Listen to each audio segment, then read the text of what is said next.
There is one fruit that can pull your blood sugar down fast. Almost nobody is talking about it.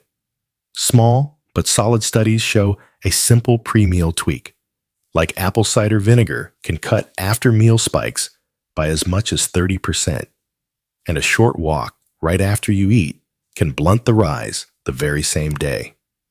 If tiny switches can do that, what could the right fruit, used the right way, do for you? Tell me in the comments when your numbers run highest. And hit subscribe so you do not miss the step-by-step plan we are about to build together. I am Dr. Mark Hyman, MD. For more than 3 decades, I have helped thousands of Americans steady glucose with real food, smart timing, and simple daily habits. I have watched veterans in Texas and retired teachers in Ohio trade brain fog and afternoon crashes for steady energy, better sleep, and calmer labs.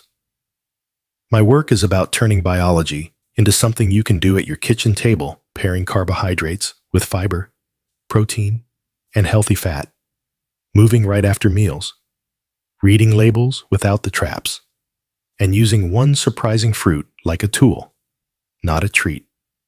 Stay with me, because in the next parts, you will learn exactly how to use it and see changes within weeks. What you eat does not just fill you up. It programs your blood sugar for the next few hours. 2 simple ideas run the show. The first is the glycemic index, which is a way of saying how fast a food raises your blood sugar. The second is the glycemic load, which adds a dose of reality by asking, how much did you actually eat? A white roll and a glass of juice send sugar up fast. A bowl of lentils or a crisp apple lands slower and steadier. Same table, different chemistry. Here is the biology in plain English. Fast carbohydrates leave your stomach quickly. Glucose rushes into your bloodstream. Insulin has to jump in to move that sugar into muscle and liver. About an hour later, the surge wears off and you crash.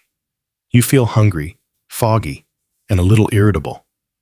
So you reach for another quick fix. That is not a willpower problem. It is a wiring problem. Now, the good news. You can slow the meal down at the level of your gut. 3 allies do most of the work: fiber, protein, and healthy fat. Viscous fiber from oats, chia, flax, beans, and apples forms a gentle gel that slows absorption. Protein from eggs, Greek yogurt, chicken, or fish steadies your hormones and helps you feel full. Healthy fats from avocado, extra virgin olive oil, and nuts keep food in your stomach a little longer so the exit valve does not fly open. Put them together, and the spike flattens. Let me make this practical. A banana by itself is a fast ride. A banana with 2 tablespoons of peanut butter is a calmer one. An apple on its own is fine. An apple with 1 ounce of cheddar lands even softer. At lunch, 1/2 cup of brown rice behaves one way on an empty plate and another way inside a bowl with 1/2 cup of black beans. 4 ounces of grilled chicken, 2 cups of shredded lettuce, and a spoon of olive oil. On paper, the carbohydrate looks similar.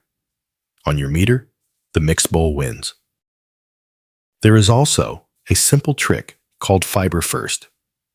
10 to 15 minutes before your highest carb meal.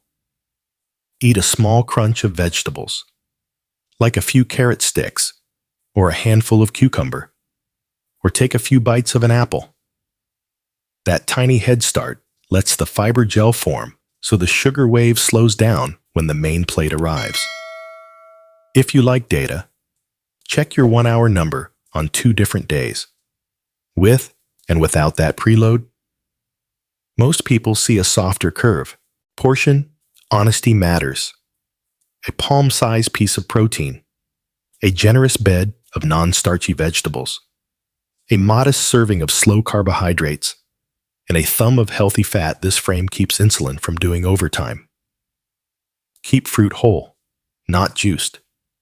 Choose steel-cut oats over instant. Choose true whole grain bread over white. Choose beans and lentils over crackers when you can. Your action step for this week is simple. Design meals your hormones can actually handle. Build your plate with slow carbohydrates, fiber, protein, and healthy fat. Try the fiber-first preload before your most carb-heavy meal. Then take a short walk after you eat. We will take these principles into breakfast next, because the first meal often sets your curve for the entire day, and I will show you exactly how to win that hour after you wake up. Breakfast either puts your blood sugar on a smooth runway or on a roller coaster that lasts all day. In the last part, we talked about slowing the meal with fiber, protein, and healthy fat. Now let's win the first hour after you wake up, because that hour often decides whether you feel steady or chase snacks until dinner. Here is the biology in plain English. When breakfast is mostly fast carbohydrates, like sugary cereal, white toast, pastries, or a big glass of fruit juice, food leaves the stomach quickly. Glucose floods the bloodstream, and insulin has to surge to catch it. About an hour later, you crash, feel foggy, and go hunting for something sweet. That is not a character flaw. It is predictable physiology. The fix is to slow the exit door of the stomach and give insulin a job it can handle. We do that by pairing carbohydrates with fiber, protein, and healthy fat. Think of this as brakes, anchor, and ballast. Fiber forms a gentle gel that slows absorption. Protein engages the hormones that tell your brain you are satisfied. Healthy fat keeps food in the stomach a little longer, so the sugar wave lands softer. Here are 3 breakfast templates that work in the real world. First, a savory plate, 2 scrambled eggs cooked with a small drizzle of olive oil, half an avocado sliced, and 1 slice of true whole grain toast.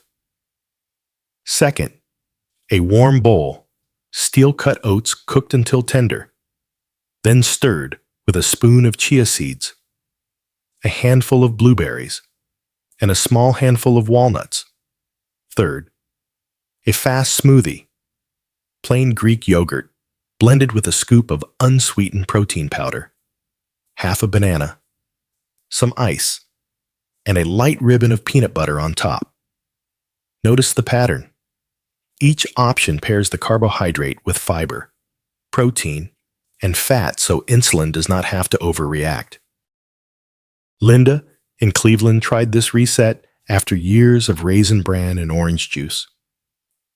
On day 1, her 1-hour reading after breakfast was around 180. By day 4, with eggs, avocado, and toast, her number sat closer to 145, and the mid-morning crash was gone. Same morning calories, different chemistry. When you change the inputs, you change the outputs. A few quick rules. Keep breakfast steady. Keep fruit whole, not juiced, so the natural fiber slows the rise. If you love toast, make it a vehicle for protein and fat.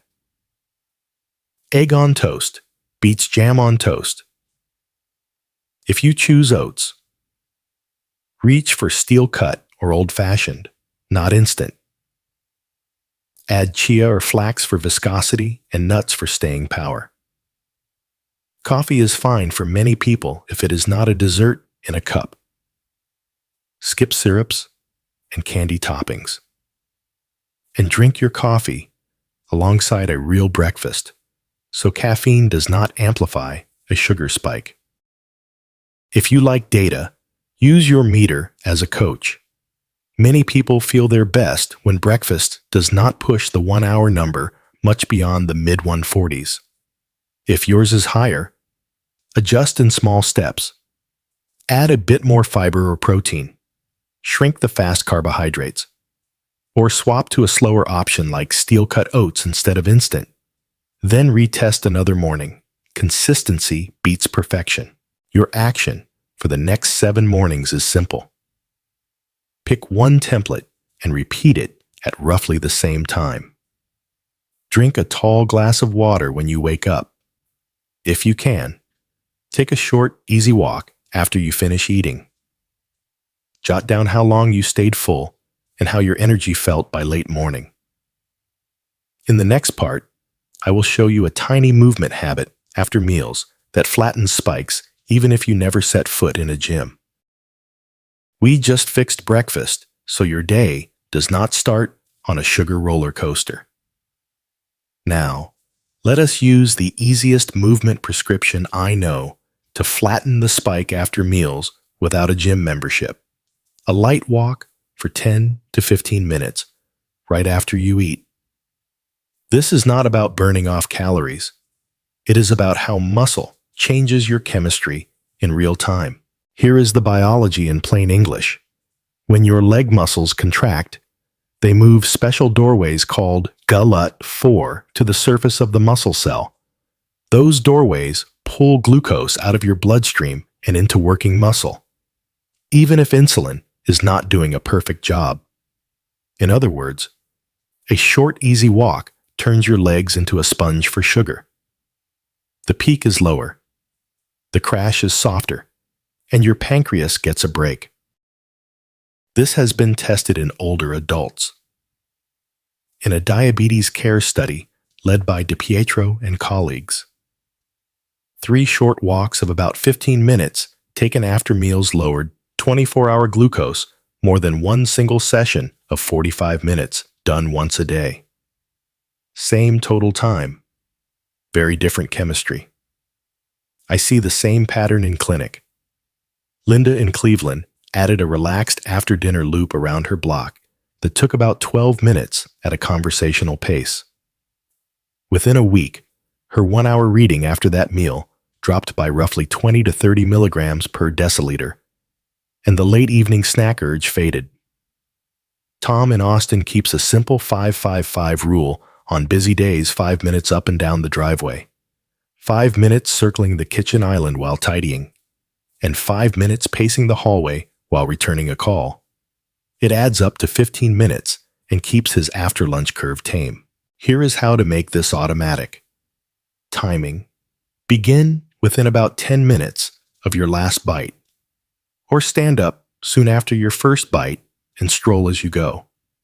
Duration 10 to 15 minutes is enough for most people. Intensity, you can talk but not sing.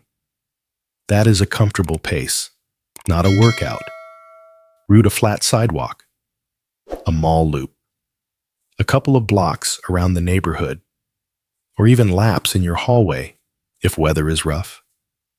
If your knees complain, shorten your stride and keep the time.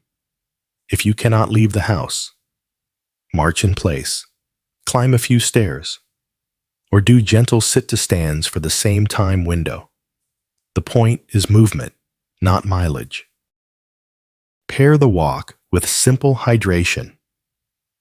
A tall glass of water with the meal and a few sips before you step outside support circulation and help your kidneys clear excess glucose. If you use a finger stick meter or a continuous monitor, run a 2-day experiment. Eat the same meal 2 days in a row. On day 1, sit after the meal. On day 2, take the 10 to 15-minute walk. Compare your 1-hour number. Most people see a flatter line on the walking day. A few guardrails. Wear supportive shoes, especially if you have neuropathy. Skip icy sidewalks. If you take insulin or a sulfonylurea, coordinate timing with your clinician so you do not drift too low when you stack strategies. Keep the walk easy in the evening if intense activity makes it hard for you to fall asleep. And remember, consistency beats intensity. Small, repeatable walks win.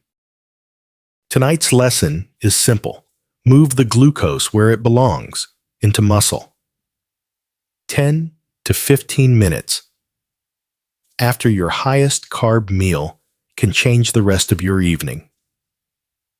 In the next part, we will give insulin teammates on the plate fiber, lean protein, and healthy fat so your walk has less work to do. We just turned your legs into sugar sponges with a short walk after meals. Now, let us make insulin's job easier before you even stand up from the table. 3 allies do the heavy lifting on your plate fiber: lean protein and healthy fat. Think of them as brakes, anchor, and ballast. Used together, they slow the entry of glucose, steady your hormones, and keep you full long enough to skip the snack trap. Start with fiber. Viscous, soluble fibers from oats, beans, chia, flax, apples, and lentils form a gentle gel in your gut. That gel slows carbohydrate absorption, feeds your microbiome, and leads to short-chain fatty acids that improve insulin sensitivity. A practical target is around 10 grams of fiber at a meal. That could look like 3/4 of a cup of cooked steel-cut oats stirred with a spoon of chia, or a half cup of black beans alongside a pile of roasted vegetables.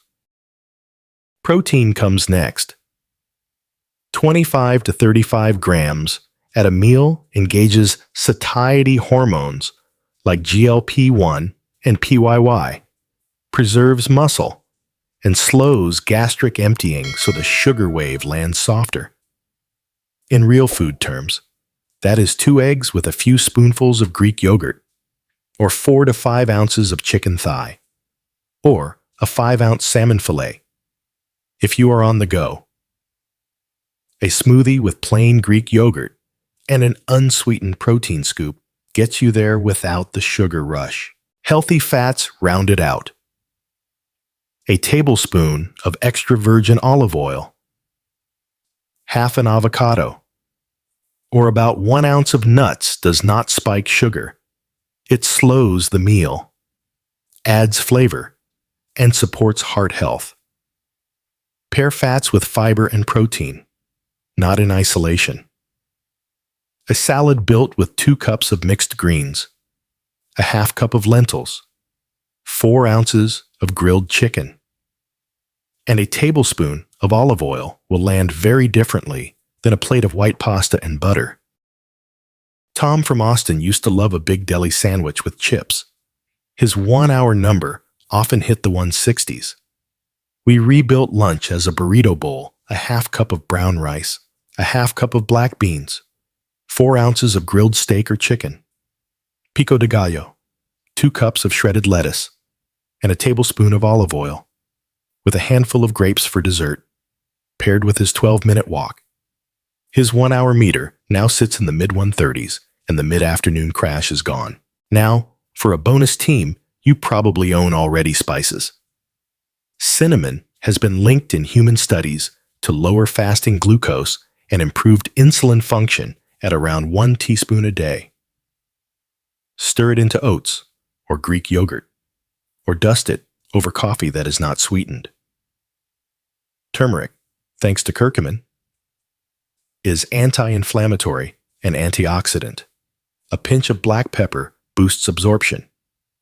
Work 1/2 to 1 teaspoon into eggs, soups, or a warm herbal tea. Ginger brings thermogenic and anti-inflammatory effects that support glucose metabolism and digestion. Grate fresh ginger into a stir-fry or brew a decaf ginger tea after dinner. Spices are amplifiers. They make a good structure better. They do not replace it. Guardrails matter. Skip ultra-processed meats and sugary dressings. Measure oils with a spoon, not a free pour. Keep fruit whole, not juiced. Drink water through the day because fiber needs fluid to do its job. If you track with a meter or a continuous monitor, watch what happens when you hit the fiber protein fat targets versus when you do not.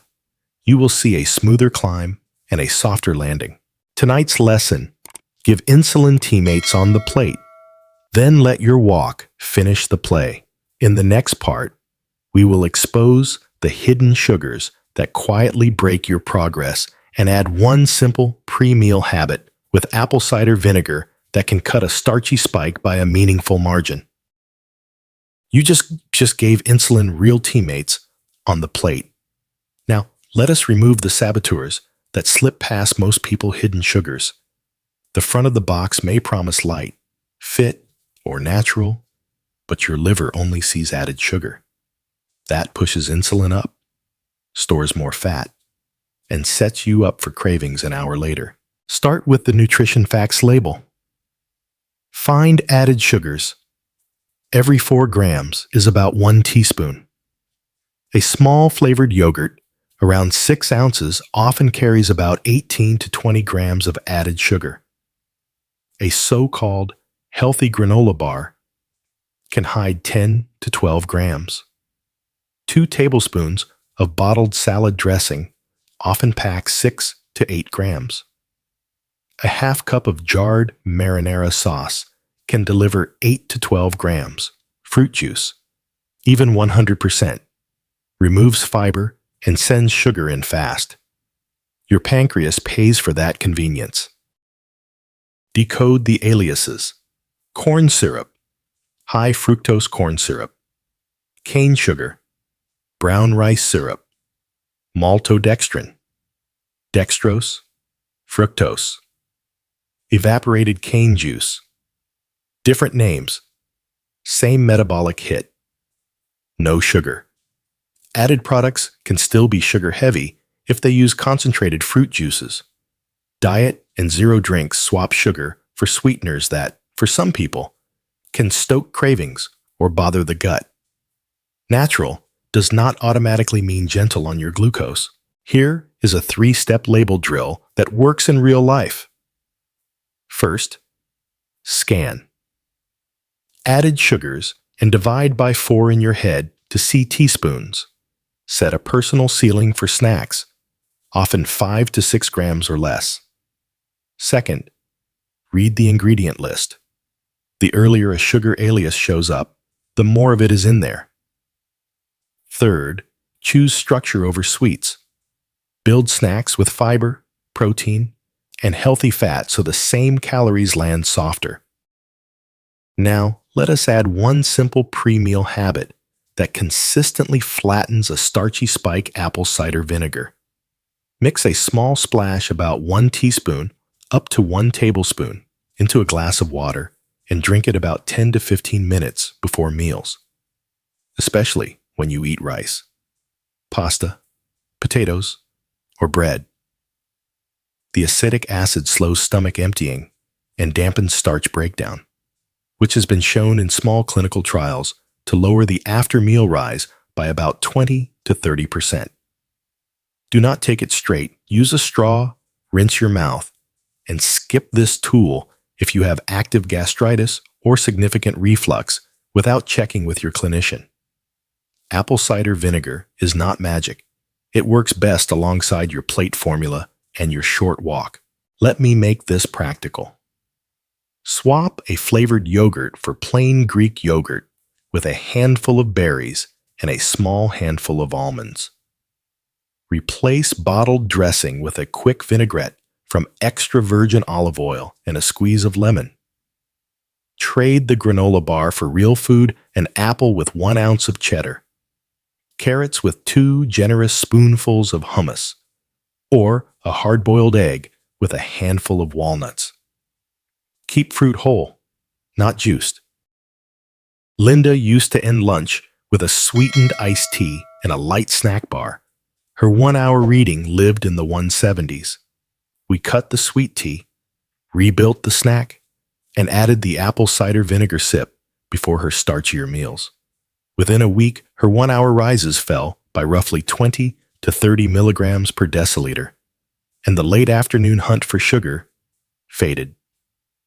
Tom loved a pasta night drowned in a sweet marinara. He switched to a no sugar added sauce, ate a fiber first bite of salad, before the main plate, used the vinegar sip, and took a short walk after dinner. Same comfort meal, calmer chemistry, a few guardrails. Sugar alcohols like erythritol or xylitol help some people, and upset others test small amounts. Low fat often means more sugar to make up flavor. Hydration matters here too, because fiber needs water to form that gel. You will feel the difference in your energy and see it on your meter. Tonight's lesson is simple. Subtract the hidden sugars, add the vinegar sip, and your plate from the last part will work twice as hard for you. In the next part, we will use the cheapest metabolic tool of all, plain water, to support glucose control from the inside out. We just stripped out hidden sugars and added a simple vinegar sip before starchy meals. Now let us use the cheapest metabolic tool there is, plain water. This is not a wellness slogan. It is physiology. Mild dehydration thickens your blood, raises a hormone called vasopressin, and nudges your liver to release more glucose into the bloodstream. That can push fasting numbers up even when your food is on point. On the flip side, steady hydration helps your kidneys filter excess glucose, supports digestion, and lets fiber form the gentle gel that slows absorption. Your brain often confuses thirst with hunger. When the tank is low, cravings get louder and snacks look better than they should. A simple water rhythm quiets all of that. Here is the plan I use with patients. Start your morning with a tall glass of water before coffee or tea. Keep water within arm's reach all day and take small sips regularly rather than waiting until you feel parched. Have a glass with each meal and a few sips before you start eating. If you drink coffee, follow it with water. If you exercise, add a little extra afterward. Finish your last big glass a couple of hours before bed so your sleep is not interrupted. This is not about guzzling. It is about consistent, gentle intake. Your cues are simple and human. Your mouth feels comfortable. Your energy stays even. And your urine tends to a light straw color. Pair water with structure, and it works even better. Fiber needs water to form that gel we talked about. So your bowl of oats, your lentil soup, and your salad all perform better when the plumbing is primed. Let me make this real. Linda in Cleveland used to sip a sweet tea with lunch and barely drink water the rest of the afternoon. We swapped the tea for plain water, added a morning glass, and set a glass at her desk as a visual cue. Within a week, her fasting readings eased down by about 8 to 10 milligrams per deciliter, and the late-day sugar hunt faded. Tom in Austin keeps a simple rule on job sites: a bottle in the truck, a bottle on the counter, and a few steady sips every hour. He notices fewer post-meal peaks on the days he sticks to that rhythm. Run your own 2-day experiment if you like data. Eat the same lunch 2 days in a row. On day 1, go light on water. On day 2, start with a morning glass. Have water with lunch, and take a short walk after you finish. Compare your 1-hour number. Most people see a gentler rise and a quicker return to baseline when hydration and movement work together. A few guardrails. If you have heart, kidney, or endocrine conditions that require fluid limits, follow your clinician's guidance. Flavor is fine if it helps you drink more. But keep it simple. A squeeze of lemon, a few mint leaves, or a slice of cucumber. Avoid sweetened waters and juices masquerading as hydration. Do not load the evening with fluids if it wakes you at night. Remember, steady beats sporadic. Tonight's lesson is simple. Water is the quiet teammate that makes every other tool work better. It improves the way fiber behaves, supports your kidneys, and keeps your nervous system calmer, so insulin has a fair fight. In the next part, we will tackle one of the most powerful levers you can pull without changing a single calorie stress control that lowers glucose even when you have not eaten. We just put water to work so your numbers stay steadier. Now let us pull a lever that changes glucose without touching a single calorie stress control. This is not mindset fluff. It is chemistry. When your brain senses a threat, real or imagined, it sends signals that raise cortisol and adrenaline. Your liver dumps glucose into your bloodstream to power a sprint you never take. Muscles are not working, so the sugar lingers. Do that all day, and you train your body toward insulin resistance, bigger swings, and stronger cravings. Here is the biology in plain English. Cortisol tells your liver to break down glycogen and make new glucose. Adrenaline tightens blood vessels and primes you for action. Appetite shifts toward fast carbohydrates because your brain wants quick fuel. If you pair that with poor sleep, the next morning starts with a higher baseline and a shorter fuse. The good news is you can redirect this cascade in minutes. I teach a simple, stress-to-steady kit that you can run anywhere. First, a breath reset. Inhale through your nose for a slow count of 4. Hold gently for a count of 4, and exhale through your mouth for a count of 6. Repeat for about 2 minutes. The long exhale tilts your nervous system toward parasympathetic calm and lowers the stress signal that pushes glucose up. Second, a micro move. Stand and take an easy walk for 5 to 10 minutes. Or march in place if you are on a call. Contracting leg muscles, act like sponges, and pull sugar out of your blood even if insulin is not perfect. Third, a posture and jaw check. Unclench your teeth, lower your shoulders, and soften your belly. Small, visible relaxations tell your brain you are safe. Add 2 daily anchors. Get morning light on your eyes soon after waking, even through a window, to set your clock and lower late-day cortisol. Set boundaries for news and social feeds so you are not bathing your brain in micro-threats all evening. Keep caffeine earlier in the day and pair it with a real meal, not on an empty stomach. Now, a short sleep stack, because better nights make lower mornings. Keep a consistent lights out and wake time, even on weekends.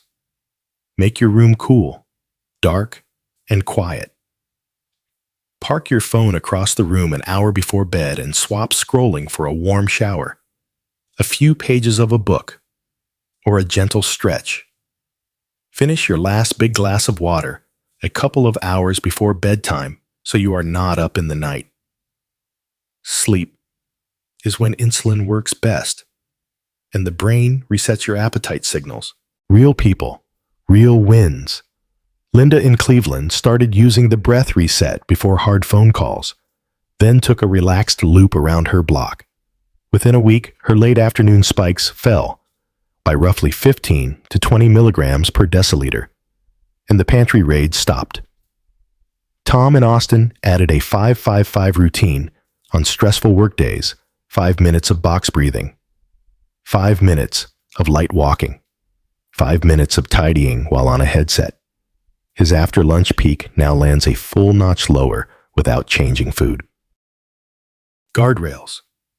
If you live with anxiety, depression, trauma, or sleep apnea, partner with your clinician.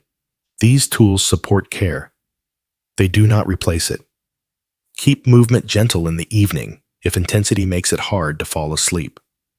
Track your 1-hour number once or twice this week after running the kit so you can see the chemistry shift. Tonight's lesson is simple. Lower the alarm and glucose follows. Breathe long, move lightly, and protect your night. In the next part, I will reveal the fruit that behaves like a metabolic tool and show you exactly how to use it so your numbers drop fast and stay steady. You lowered the alarm and gave your body a calmer night. Now for the reveal. The fruit that consistently drops numbers fast when you use it right is guava. It is not exotic powders or expensive drinks. It is a simple tropical fruit sitting in many American groceries and neighborhood markets. Why guava? Start with soluble fiber, especially pectin. That fiber forms a gentle gel in your gut, slows the rush of sugar into your blood, and flattens the after-meal curve. A practical serving. About 1 cup of diced guava delivers roughly 9 grams of fiber with a naturally low glycemic impact. So, glucose enters more gradually. Layer in vitamin C and carotenoids that cool inflammation. And you support insulin signaling instead of fighting it. In plain English, guava behaves more like a metabolic tool than a dessert. Clinical evidence backs this up. In a study reported in the Journal of Clinical and Diagnostic Research, adults with type 2 diabetes who ate guava without the peel saw meaningful reductions in blood sugar within a few weeks. The working theory is simple: less fast sugar from the skin, plenty of pectin in the flesh, and antioxidants that reduce the inflammatory drag on insulin. Translation for your daily life: better insulin sensitivity, fewer sharp spikes, and steadier energy. Here is how to use guava the right way in the United States. Timing first. Make guava your fiber first bite about 10 to 15 minutes before your highest carb meal. Or fold it into the meal itself. Portion next.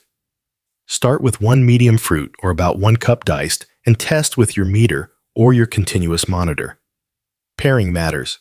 Do not eat fruit naked. Combine it with protein and healthy fat so the landing stays soft. Try a Greek yogurt bowl with 1 cup of diced guava and a spoon of chia. Or pair guava slices with a small piece of cheddar. For dinner, make a fresh guava salsa with lime and cilantro. Then spoon it over a piece of grilled salmon or chicken. If you blend a smoothie, use the whole fruit and skip added juice. You want the fiber, not a fast sugar shot. Real people. Real numbers.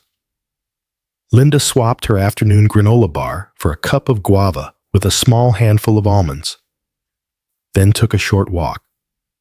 Her 1-hour rise fell by roughly 20 to 30 milligrams per deciliter compared with the snack bar, and the late-day cravings quieted. Tom folded guava salsa over his burrito bowl and saw a calmer dinner peak without feeling deprived. Same calories, different chemistry, a few guardrails. If raw fruit upsets your stomach, start with half a cup and pair it with yogurt or cheese. If you take insulin or a sulfonylurea, coordinate timing with your clinician so you do not drift too low when you stack strategies. People prone to kidney stones should keep oxalate intake in mind and discuss portions with their care team. Guava is not a standalone cure.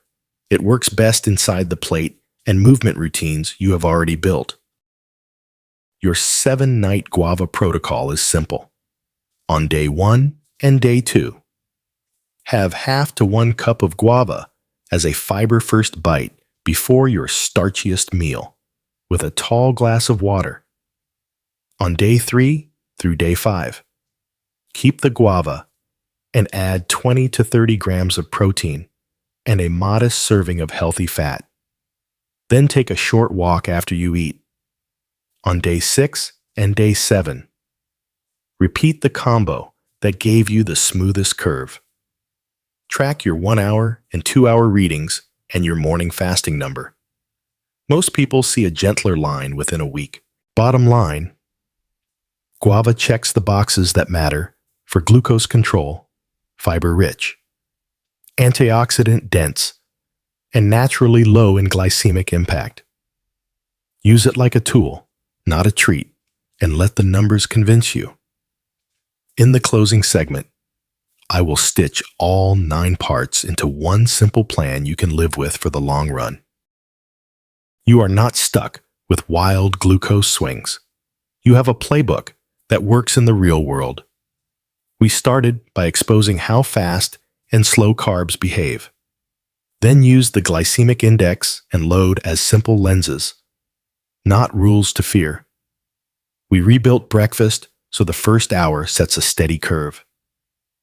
We added a short walk after meals so working muscle pulls sugar out of the bloodstream while your pancreas takes a breather. On the plate, we gave insulin teammates fiber to make that gentle gel, protein to engage satiety hormones, and healthy fat to slow the exit door of the stomach. We cleared the kitchen of hidden sugars and used a small sip of apple cider vinegar before starchier meals to flatten the spike. We put plain water back on your side because hydration helps kidneys clear excess sugar and lets fiber do its job. We lowered the alarm with breath work, light movement, and calmer nights, because less cortisol means steadier numbers. Here is your next week in 4 moves. Pick one breakfast template and repeat it. Take a light walk after the meals that carry the most starch. Build every plate with slow carbs, fiber, protein, and healthy fat. Use guava and the vinegar sip where they help most. Track 1 hour after your main meal and the next morning. Let the numbers coach you, not judge you. If this helped you, do 2 things. Subscribe and turn on notifications so you never miss a clear, doable step. Then, tell me in the comments, I am in for 7, or share the one switch that moved your numbers. Your story will help someone else begin. I will be here each week, adding one practical step until your day feels steady and your nights feel easy.